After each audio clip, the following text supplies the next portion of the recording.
Welcome to Out of Bounds. I'm your host, Stephen Dennis. Today, my guest is Paige Beauchemin. They're a nurse, a state rep, a community organizer, and a candidate for Congress in New Hampshire's 2nd District. Well, Paige, thank you so much for joining me today on the Out of Bounds podcast. Thank you so much. I am very, very, very excited to be here. I feel like we've been talking about this for a very long time, so I'm glad. We have, yes. We've been circling each other for a while. As I said earlier before we started, like you have to have clones for just the amount of multiple places that you're able to be in at one time. But excited for our conversation today.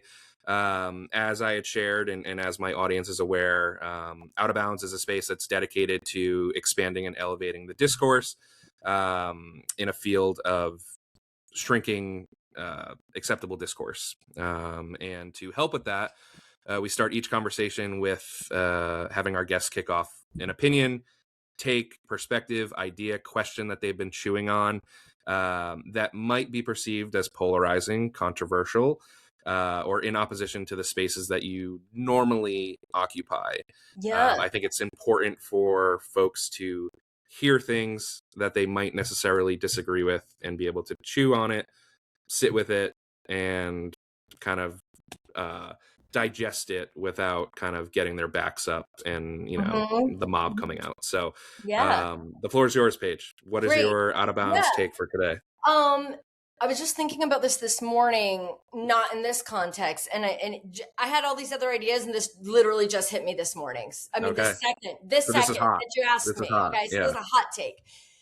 I am super disappointed in New Hampshire progressives' ability to actually take action to support working class candidates.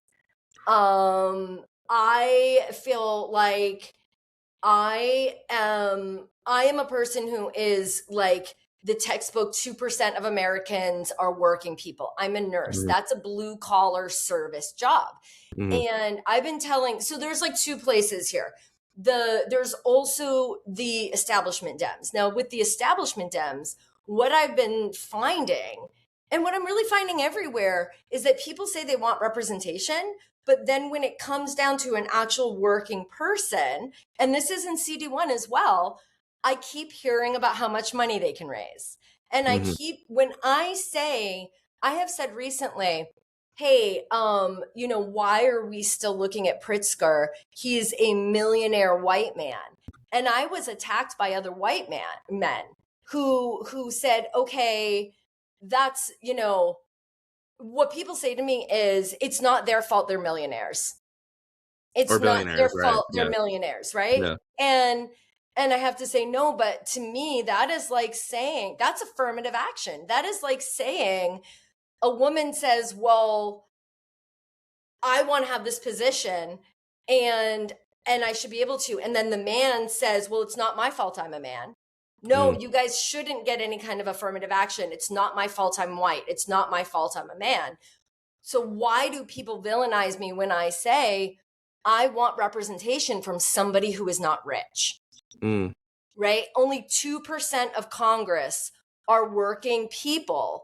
And yet we continue to see the people who want change elect people that have no idea what it's like to be a working person. And even out of the progressives, there's very few people who are currently living a working class life right now. And that is something nobody has touched. Nobody has commented on the fact that I am actually one of the only working class people running this entire race. And I told a story yesterday somewhere where I was, which is I'm a nurse. I've done a lot of public health work. I've done health equity work.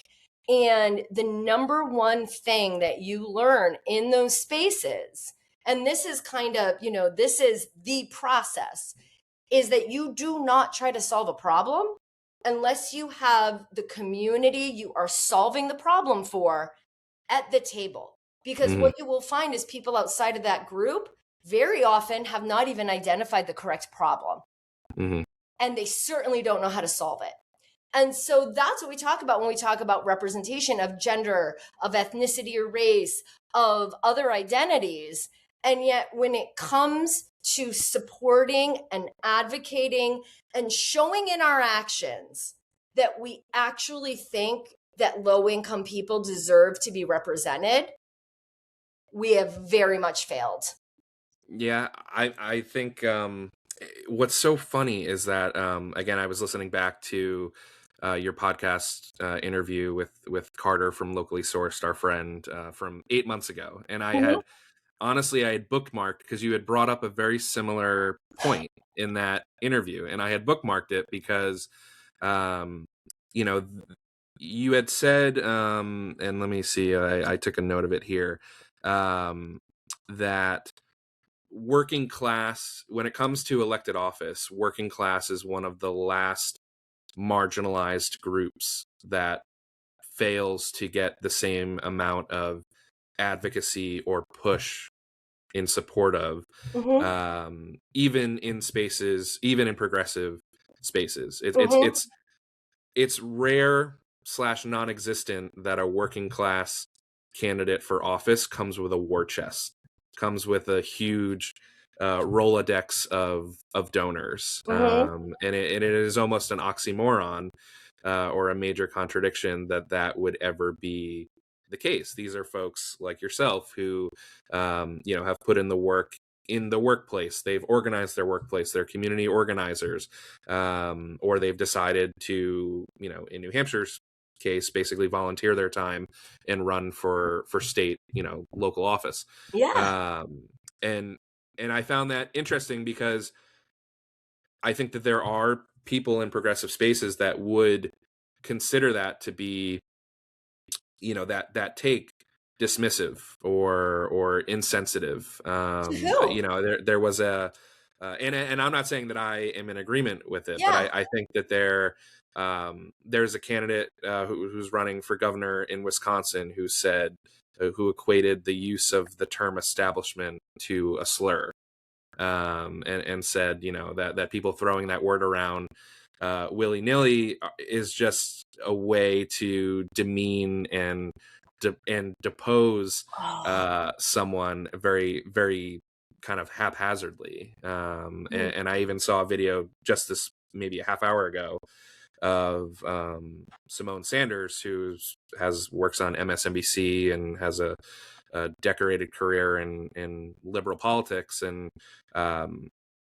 it's almost like they're trying to obfuscate intentionally like what the word establishment means. Her video was literally like, when people are saying I'm anti-establishment, I want them to stop and define for me what the establishment is. And it feels like they're trying to kind of muddy the waters a bit to make it harder to pin down that label. Yeah. I think they're using they're doing this on purpose. It feels very intentional. They're getting into semantics, right? Communism, socialism, the whole point, like, can we just avoid that? The point is that they are trying to instill fear. That's what we need. It doesn't matter what they're saying these labels are. You're not going to change anything. And that's actually the problem with Democrats, is that we want to intellectualize every single thing. And it's like, regular people don't fucking care about semantics. They don't care if they're using the word socialist wrong. That doesn't matter to them. Emotions matter. And so what you need to do is not come at them with like, you don't even know what a socialist is. Like, okay, right away, you just made them feel dumb. Yeah. 2, you're coming at them aggressively. 3, you're not trying to change anything there. And 4, you're not addressing what the root cause problem is, which is whatever they are afraid that socialist, communist, whatever they think it is, what are they afraid of? What are the things they're afraid those people are going to do? That's what we need to be addressing. And when we talk about the establishment, I don't care if you call them the establishment, the oligarchy, the complicit state level party, the billionaires, like all that. Yeah. Right? I don't care what you call them.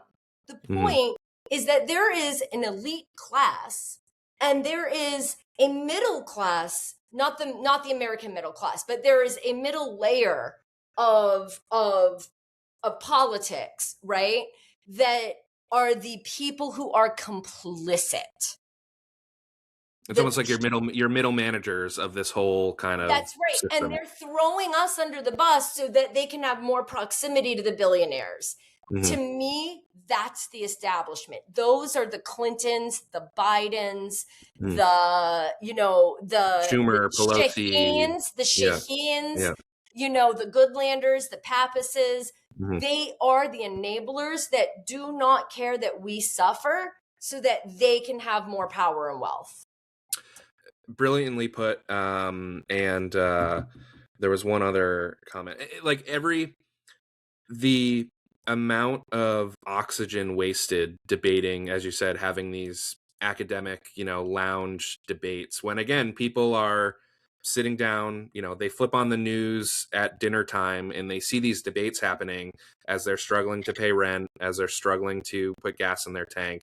And it just seems so out of touch with what is really going on. And then these are the people who are preaching to them about who is electable and who is not. But here's what I'm going to say too. Okay. The progressives are just as bad, if not worse at this, because we are pretty smart, right? Like if you have more critical thinking skills, you're more apt to be more progressive. I'm sorry, but when you start looking at literally data, statistics, patterns in history, human behavior, everything, every statistic leads to the logical conclusion that people want things to move forward in a progressive direction, whether you call it progressive or not. And it's just like a fork in the road of so what I'm saying is, but if we keep everybody knows we need to go forward.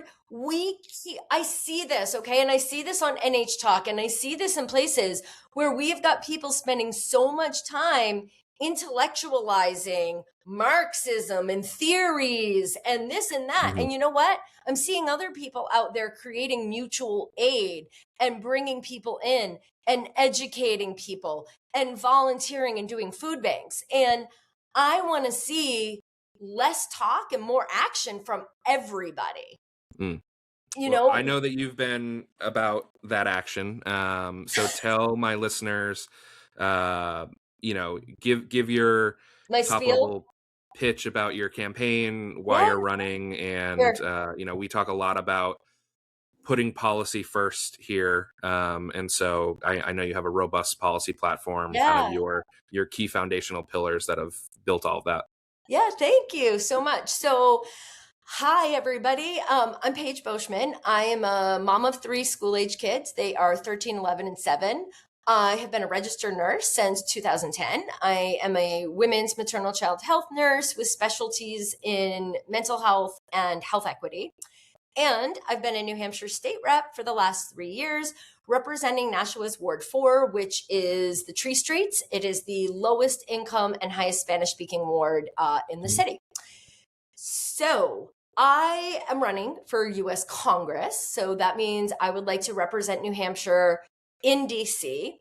on the congressional level, because I deeply believe that the root of every single problem we have is money in politics. So I am going to get money out of politics, and that is going to enable me to make life better for everyday working people. I really, truly believe that if we want things to work for working people, it will have to be a working person who makes those changes. Has to be. And as you said, when I'm asked, and it's been this way for the last 10 years, if you could wave a magic wand and, make one, if you were king for a day and could make one thing possible, my answer has always been, you have to get money out of politics, because that is the trigger to the avalanche of everything else that comes after. That's right. And so I am running because I'm sick of how everything is. I am tired of being told to vote for somebody, and because this is the biggest election ever, and then I keep voting for them, and we keep losing. And I knew we were going to lose, right? Every time I voted, I knew we were going to lose, and I'm done with it. So for me, I am very, very disillusioned with the Democratic Party. I feel very abandoned. I feel Mm, betrayed. And in fact, I truly believe that at the highest levels, and I don't know how far down, that the Democratic Party is as corrupt as the Republican Party. I just think that they are much better at hiding it. mm, And so I am running for everyday working people. I do not care what party people are in. mhm. I actually do very well with left of Democrats and right of establishment Yeah, Democrats, with people yeah. that are a little right of center. And that is because people really, really just want a regular everyday person. They're looking for something different, right? New Hampshire went for Bernie twice. Yep. So what I am looking to do is to make change fast, because I know the only reason we don't have things like healthcare and adequate housing and childcare and paid leave is because those have been choices the establishment has made Mhm. so that they continue to keep the oligarchy in power. And so if we get different people in there, we can stop listening to the propaganda that this is so hard to do, because it's not hard to do. We can Mhm. solve these problems easily. So I am running. I do have 3 pillars, and it is bringing power, prosperity, and peace back to the people. Bringing power back has to do with getting money out of politics, closing billionaire loopholes, because if they don't have as much money, they can't spend as much money in politics, Right. right? And then preserving democracy and voting rights. That's how we bring power back to the people. I want to bring prosperity back, because we talk about affordability. I don't want to just afford things. I was Mhm. affording things 5 years ago and it wasn't great. I Yeah. want us to be prosperous. So I want to bring back prosperity. I am absolutely hell bent on delivering Medicare for all as soon as we possibly can. I Mhm. want safe, stable housing. I want fully funded childcare, public education, and secondary education. I am a huge advocate, and I am asking for more paid leave than anybody on the national level. I submitted for 6 months of paid family medical leave this year in the New Hampshire State House. Mhm. And from a medical perspective, we need to be shooting for 6 months. That is, all the prosperity stuff, better Yeah. wages, union protections, a livable wage. And I've got lots of ideas for small businesses and how to make things better for them. Mhm. And then we get to the pillar of peace. And for me, that is peace abroad, peace at home, and peace of mind. Peace abroad, we have to get out of Gaza. We need to protect the Palestinians. We need to stop Israel from the genocide they're committing. And then we've got that imperial boomerang, where what we're doing to brown people globally, we are doing at home. Yeah. We are tearing people off of the streets. We are tearing families apart. We need to abolish ICE. We need to prosecute people, simplify the pathway to citizenship, and Mhm. start getting people and families back together. And then we've got peace of mind, which is we should all have the peace of mind that we can live on a safe, clean planet. Mhm. That should be hands down. We should not be losing so much of what we're losing in the environment in New Hampshire. Right. Our species, our plants, our water. We need to keep things clean and enjoyable. That's how we sustain New Hampshire as a Mhm. state reliant on tourism. And then peace is also social justice. Everybody needs to be able to have dignity, safety, and to know that they have all the same opportunities as everybody else. So, power, prosperity, and peace, that is my vision. And we can have it. It That's the thing, is we can have all those things. I am 100% confident of that.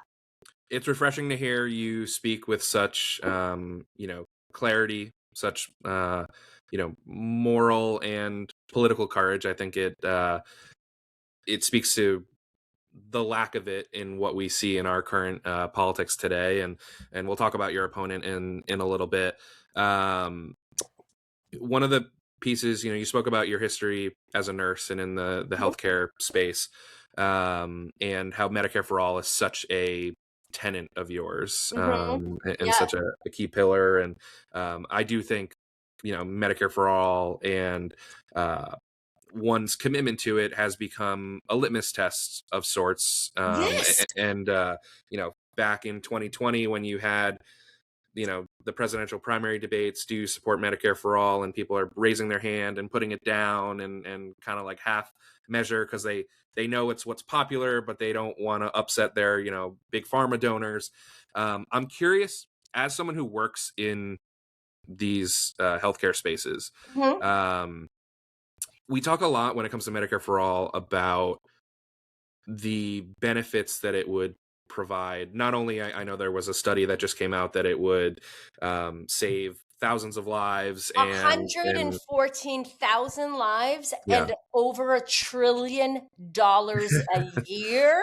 right. And we can get back to it, but Nothing to sneeze at. Yeah.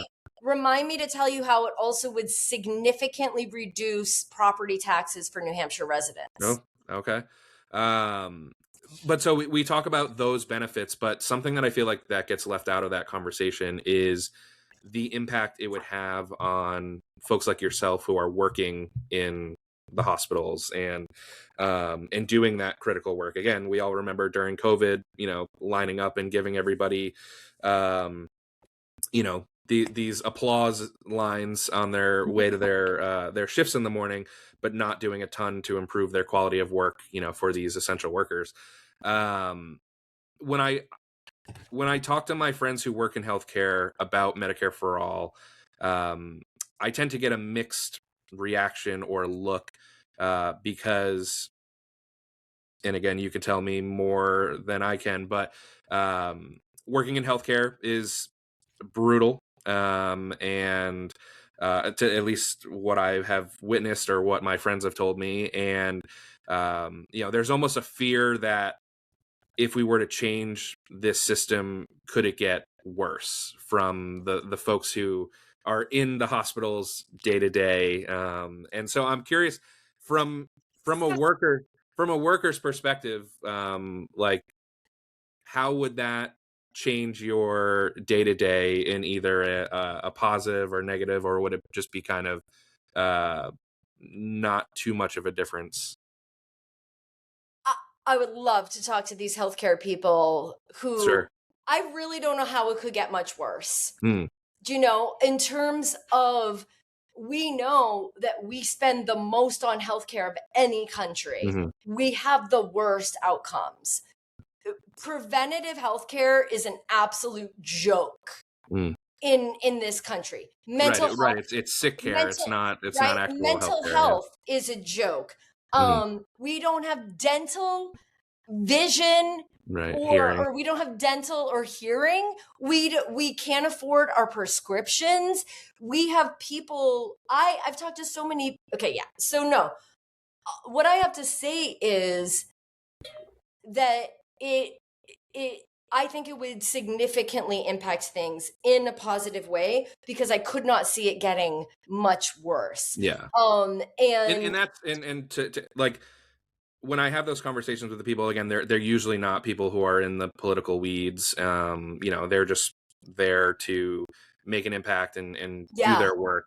And I think because of how bad things currently are, I guess it's almost like a reflex out of fear. It's like, oh well, like any change to the system, could they're make it. not optimistic it's going to improve, and so they're kind Yeah, of pessimistic that it could get yeah. worse. But if you have improved preventative health, if you have Mental uh, health, social a determinants full of a full health. mental health Yeah. ecosystem, it might improve the folks who, not everybody coming to the hospital is there, or doctor's office is there because it's an emergency anymore.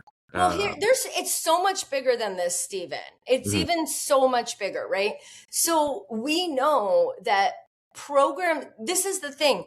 We've compartmentalized everything. And this is why I also say the root of everything is money and politics, because housing is healthcare, education is healthcare, mhm, paid leave is healthcare, childcare is healthcare. Like, uh, livable wages and union protections are healthcare. These right. all affect our health. And so when we talk about a Medicare for All program, not only does that have to transform healthcare, but that transforms the system. Because when we think about it, think about all the different social programs and the grant programs and the administrative work that goes into filling the gaps for all of those things that are missing in our healthcare right now, which would be able to be funded through the Medicare for All. So we're actually saving even more money by doing that. I can tell you from the perspective as a nurse, when I started my career, this was in a different city.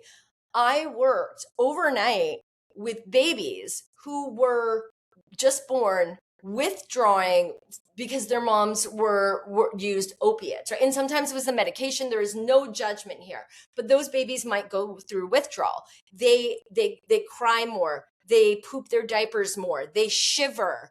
They shake, and they need to be held almost all the time. The medication at the time to give them was morphine.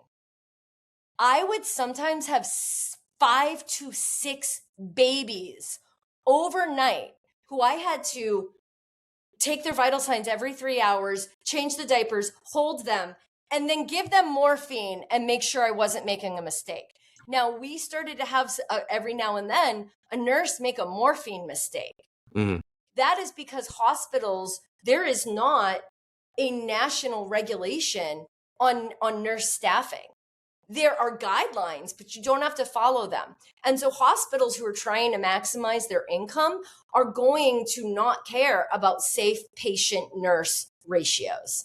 Sure, you're trying to stretch that as far as you can to save a few bucks at the end of the day, and not necessarily care about the quality of the care. And then you end up with poor working conditions for nurses, stressed out. Then you lose nurses. Then you're paying exorbitant costs for travel nurses. So it's ridiculous. Now, the other thing you have is when you don't have Medicare for All and you have people who can't afford their health care, they are going to the ER, they're using those resources, and then the hospital has to foot the bill. But they can't do that forever. And this is why we have the rural healthcare crisis. This is why we have had 11 labor and delivery units close in New Hampshire in 20 years. This is why we have women delivering in the North Country who are driving 2 to 3 hours to deliver their baby. And a few years ago, one of them had to use a 4-wheeler and a sled to deliver her baby. These are all a part of not having a healthcare system that adequately, this is part of trying to monetize a human right. Because when you're trying to optimize profit, which is what a for-profit system is, when you're trying to maximize profit, inevitably there will be people who can't afford it. And in this case, that kills people. Well, thanks for I can hear how personal it is to you based off of your background. And it's important, and that's why I wanted to I think you spoke very eloquently about the impacts that it would have on just changing the entire culture of a hospital, of a maternity ward, with this shift. Because I think when I talk to my healthcare worker friends, it's strictly out of a sense of fear that, that things could possibly get any worse. And I'm sure a lot of it comes from, propaganda or kind of things that they've heard in the workplace. So that's why I know it's such a big core part of your campaign. Thanks for helping kind of elaborate on it. I talked to somebody the other day. She's got a son with a rare disability, and she's noticed my advocacy for the disability community and thanked me. And then when I told her I'm a Medicare for All candidate, she is an LPN, and she is convinced, she has no idea why, but she's convinced that Medicare for All will mean she will lose her job. She has no idea why she feels that way. She just believes it, and told me she can't vote for me because she doesn't want to lose her job. It's an uphill climb to overcome those narratives that have been baked in for decades.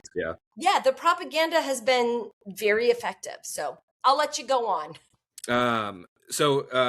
again, I had said before about, we had obviously talked about establishment versus working class.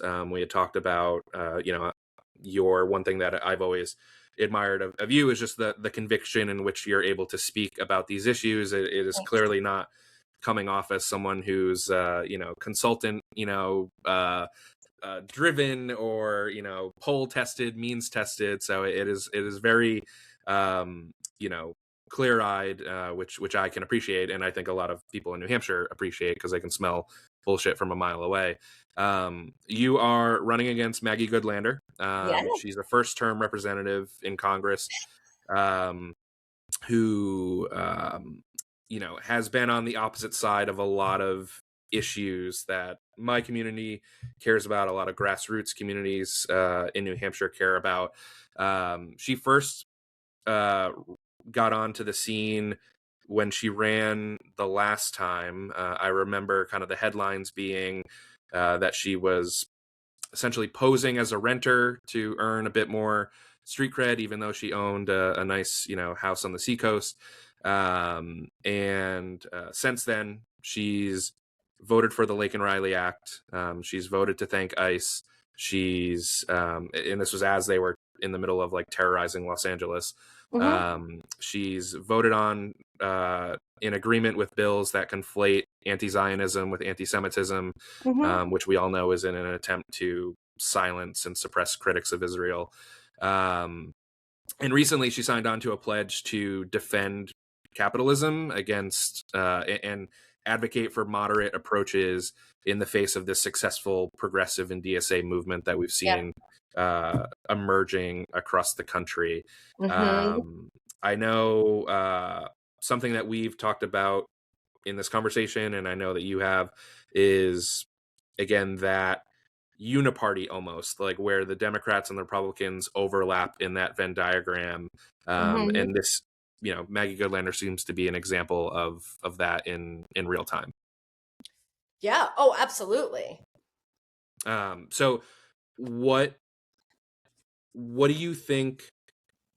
Again, New Hampshire is a space that voted for Bernie twice, voted for Trump 3 times. There's obviously this thirst for an outsider candidate, but what is a Maggie Goodlander in Congress speak to kind of the rot or failings of a larger and Democratic Party that people have kind of fallen out of?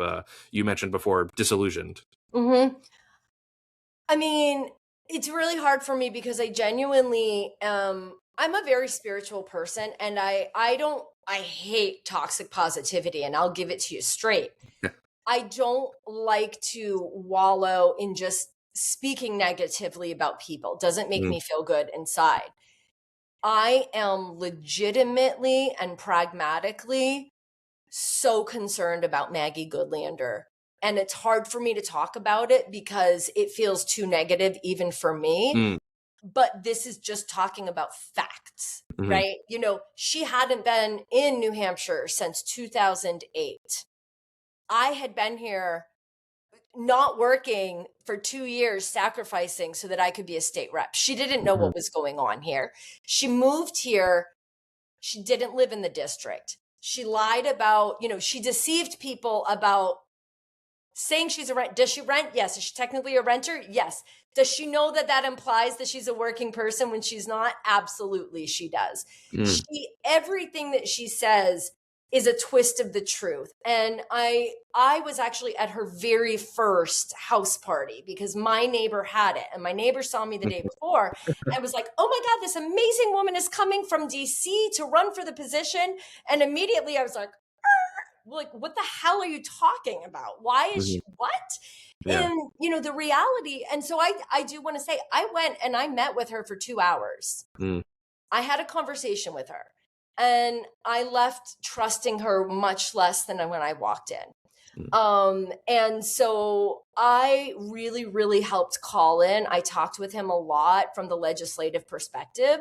There were many, many, many in-state elected folks, like 80 in the district alone, who wrote a letter of concern about her. So yes, so she voted for the Lake and Riley Act, but here's the thing. She is from Washington. Her husband was the national security officer for Biden and the architect of the genocide. Jake Sullivan, who Yeah. I think that may have been the first thing. Again, I don't know if it makes me misogynistic for judging someone based off of who they're in a relationship with. But when I first read that headline, because again, Jake Sullivan and NSA director and helping lead some of the initiatives during the Biden era, which we know, foreign policy wise was a disaster.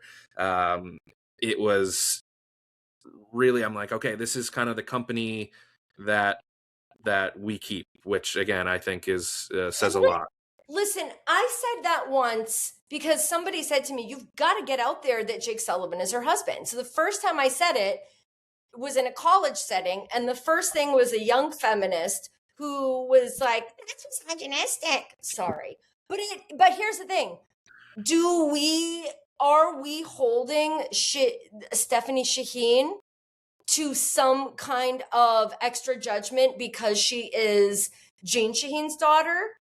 Yeah, we are, because, and I don't think that's unfair, because if you are going to accept the advantages and the namesake and the network of somebody close to you, let's not say it's husband, wife, let's just say somebody in your family, right? Because we're not talking about it as her husband did this and she doesn't do anything on her own. We're talking about people in your family behave in this way. And if you're going to get the advantages, you need to be held accountable as well. She hasn't come out against what he did.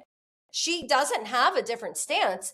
And she had Hillary Clinton calling people in New Hampshire, trying to talk them into switching their endorsement. That is a fact. And I wouldn't, and so that is I feel like Maggie Goodlander is the epitome of representing the establishment and the status quo. She had Hillary Clinton in her wedding. She is Washington Center. She is a Washington insider. Last election, nearly 90% of her donations came from out of state. And 0.07 were less than $200 donations. This is not somebody chosen by the people. This is somebody who comes in with her money, has decided she deserves this seat, and has come in and taken it, and she has used it to hurt the people of New Hampshire. Yeah, sorry. No. I wanted to ask, and again, because I know you're trying to refrain from saying anything too negative, but no. I appreciate the brevity. One bit of hypocrisy that I've always called out with Democrats is they're constantly advocating for democracy, and it's one of the first things that they'll criticize Trump and MAGA over. But then you see certain incumbents, or we're seeing it in the Senate side on the Democratic primary here in New Hampshire, where there's no interest in even acknowledging that race is happening, and it seems like from an outsider's perspective. I'm sorry, you said for which race? For like with Chris Pappas running for Senate, like they're just and me. I mean, right, and so that was what I was gonna. That's where I was heading. Was like, do you feel like there's been a respect for the democratic process? No. Throughout this campaign? No. 100% no. And I am on chats with people running across the country, and it's the same story, even worse and more blatant in other states. I have no doubt in my mind that from the DNC, the culture and attitude is didn't Jeffries just say that? Was it Jeffries the other day who came out against Medicare for all and TSA candidates, right? A couple days ago, from the top, they've made it extremely clear they don't want it here.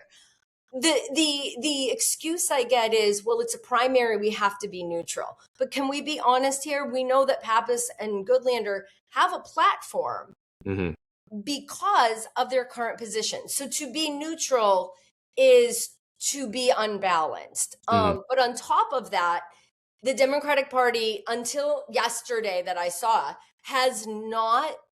Oh, and that wasn't the Democratic Party. I have not yet seen the Democratic Party talk about a primary. And in fact, in public, Pappas and Goodlander only talk about the general election. The general in November and who they're going to face off with on the Republican. We're going to beat Lily Tang in 88 days. Yeah. In fact, yesterday I spoke for the first time after Maggie Goodlander. Like we've only spoken at the same place once, but they were different. This was the first time we were speaking as candidates in the same room. In the same room, one after the other. And when she was speaking, I was sitting in the front because I was coming up next.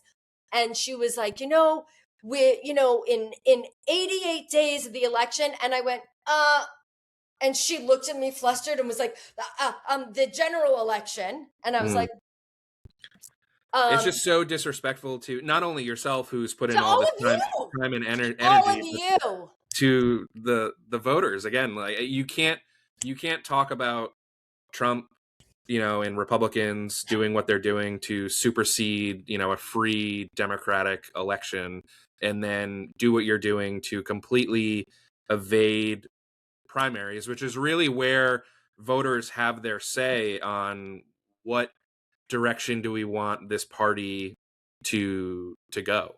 But here it is, and even by doing that is proof of what we're accusing them of, because they know that if people know that there are options, they want that option. Their tactic, I believe this isn't just dismissive. I actually believe this is an intentional tactic.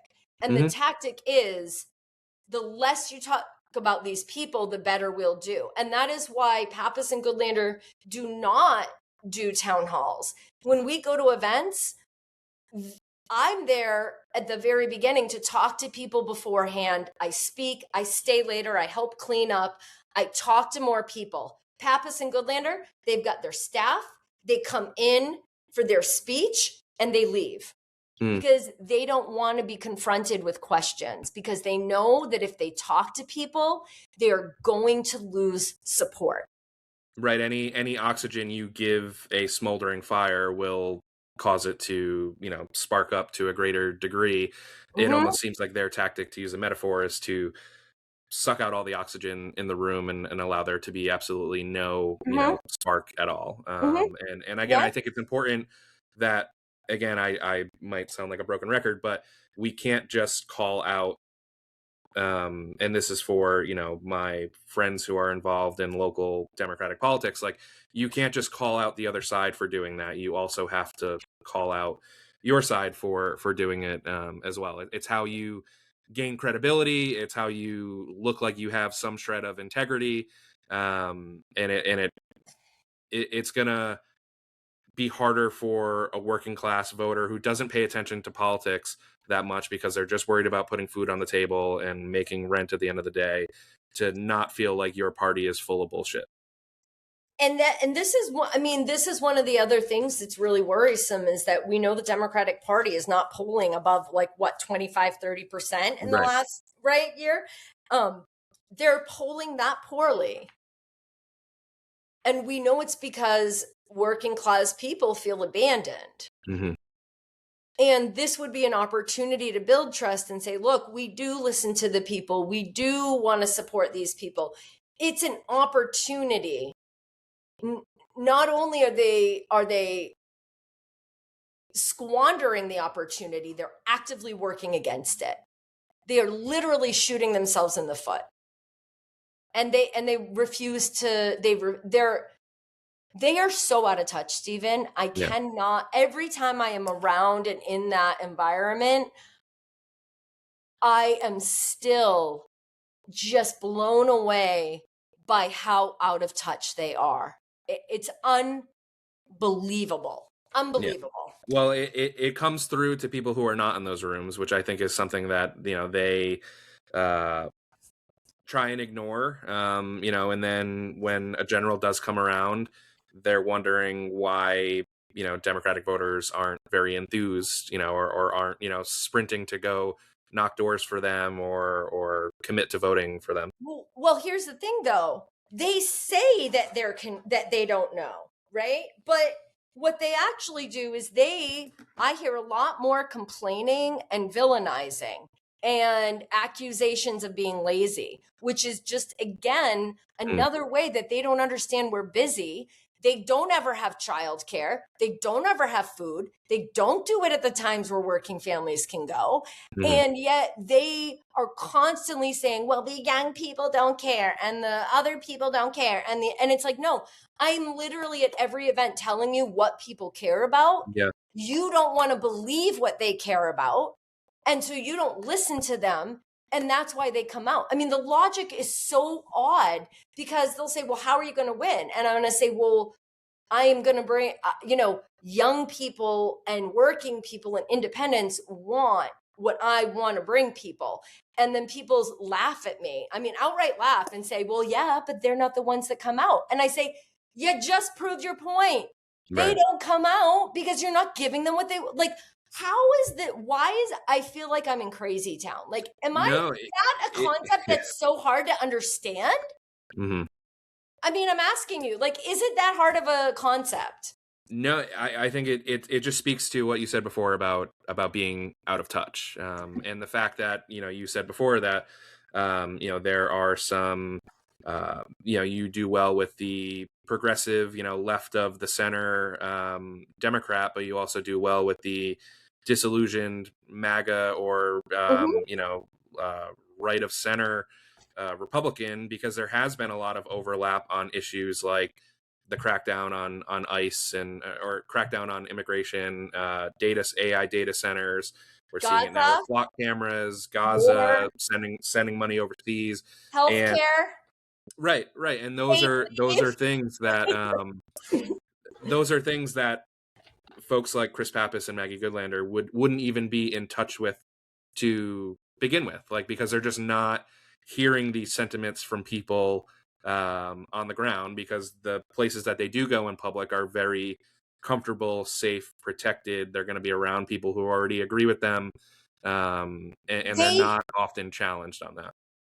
I notice that they often, when they go somewhere, like say, I don't know, like a soup kitchen or a healthcare clinic, they meet with the staff who have to like them because oftentimes the funding is dependent on people like them, on Pappas and Goodlander. They almost never meet with the actual people served in those places. It's true, and I can attest as someone who has been forced to take a picture with Chris Pappas for work purposes. Yes, I intentionally because I was worried about it hurting my street cred, so I intentionally didn't smile in the picture, so that way my company couldn't post it out and about, because it was one of those things where it felt forced and not genuine to the slightest. And you are one of many who has told me I had to take a picture with them and I was so upset about it. Yeah. I think in our time together, we've painted a clear picture of establishment versus anti-establishment, working class versus DC insider. As you said, we have about 3 weeks until the primary. What is your final pitch? I know these days it's just about getting your message out to as many people as possible. I know you're looking for phone bankers, canvassers, people to help with signs. What's your final pitch for making it to the finish line? I'm going to take a few minutes here, Stephen, just because this is an interesting piece. So I know we're getting to the time, but what I'll tell you is, and you're going to find this really interesting. I can't knock doors or call people.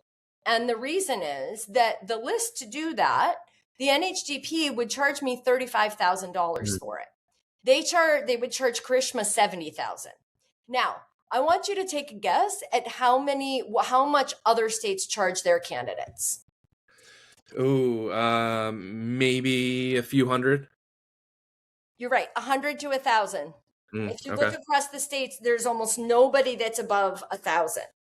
I mean, that almost sounds like a mafia racket. Well, let me tell you one more question. How much do you think the Republican Party charges their candidates?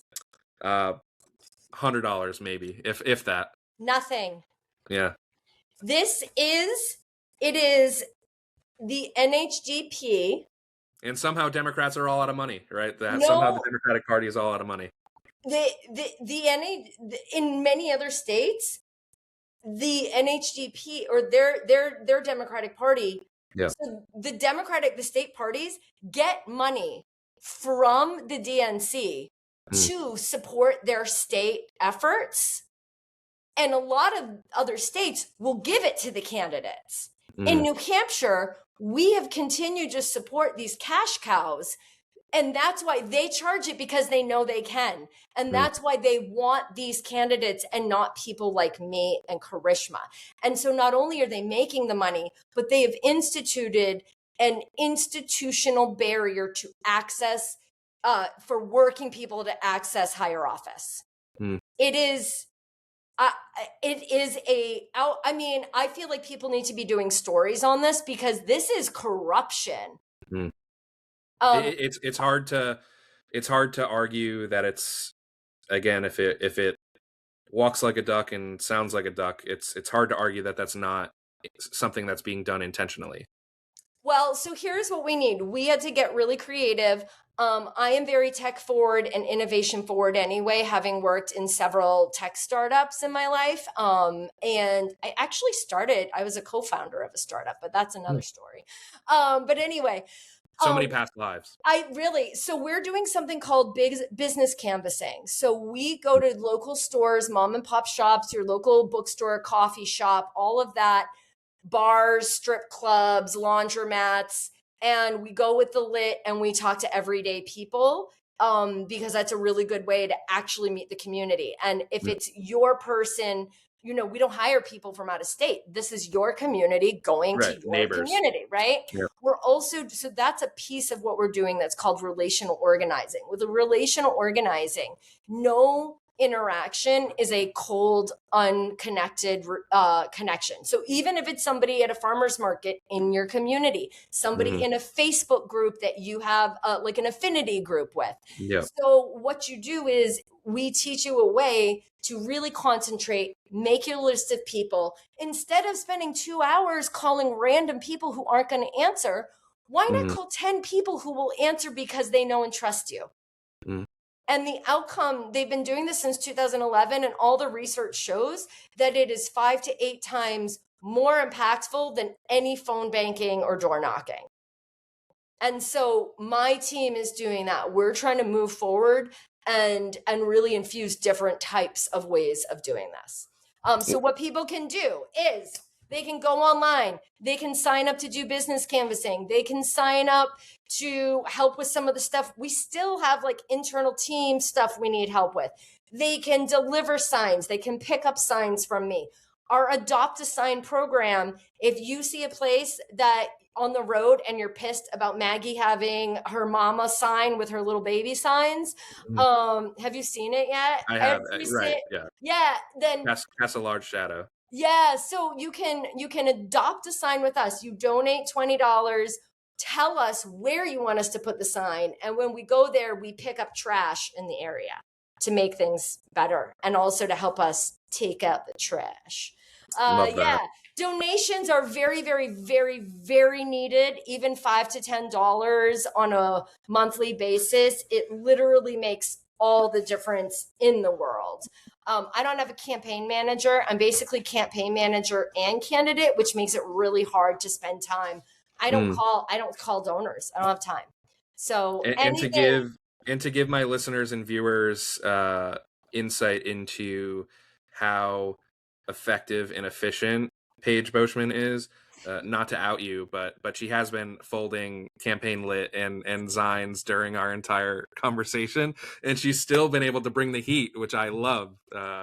So there you go. There's a look at it coming to a farmer's market or community garden near you. Stephen, what I really want to say is, again, this isn't about me. This campaign, it is literally about getting one of us to Washington. I was like, I'm a nurse and mom. I've been a state rep. Maybe that'll give me some credibility. I'm one of many other people like me who fell into this opportunity a couple of years before the rest of us. And I said, I think I can use that for good.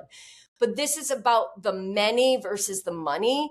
And all of us, if we want to see working people start winning, we have to think about campaigns differently, because the way we've seen campaigns is the campaign of millionaires. Millionaires run campaigns like they run their life. They buy them. Working people figure out creative ways to make shit happen and get stuff done. And that's why if we are going to win, I need everybody. I really need us to just tell people, hey, this is the change we need to make together. So, well, Paige, and now I'll be quiet. That's it. No, thank you for not only speaking with such, as I said before, like both political and moral courage, but you're also inspiring that next generation, and also through some of the work that you're doing with like the relational organizing. Zorons don't grow on trees, and they take years to build up, and there's a entire ecosystem that needs to be created in order to have candidates like yourself thrive. And so I really appreciate what you're doing and for taking the time to chat with me today. Thanks so much for having me on. I really appreciate the opportunity. Thanks, Steven.